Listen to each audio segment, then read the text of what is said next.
अस्सलाम वालेकुम नाजरीन, आज भारत की 72 साल तारीख में आज का दिन स्याद तरीन दिन है। नाजरीन, वो मुल्क जो भारत क्या किसी भी मुल्क के सामने आंख नहीं उठा सकता था, आज उन्होंने ये साबित कर दिया कि हम भी किसी से कम नहीं, और उन्होंने आज पार्लियामेंट से बिल पास करवा दिया है। जी तो नाजरीन, नेपाल ने आज असम्बली में बिल पास करवा दिया है और इंडिया के जितने हिस्से इनके थे उन्होंने लेने का ऐलान कर दिया है। तो नाजरीन, नेपाल चाहे ये हिस्से चीन की फ़ौज के ज़रिए ले या ख़ुद लड़ कर ले, इसकी तैयारी उन्होंने शुरू कर ली है।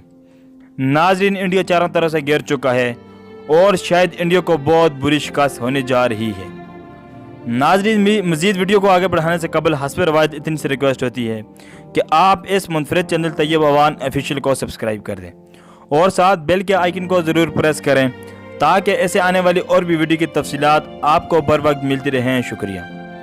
नाजरीन, एक इतने छोटे मुल्क ने आज इतने बड़े मुल्क को चैलेंज कर दिया है और नाजरीन, भारत के पीएम ने पैगाम में कहा है कि हम नेपाल के साथ मिलकर बैठकर मुज़ाकरात करेंगे, लेकिन इस सब चीज़ को नेपाल हुकूमत ने ठुकरा दिया है।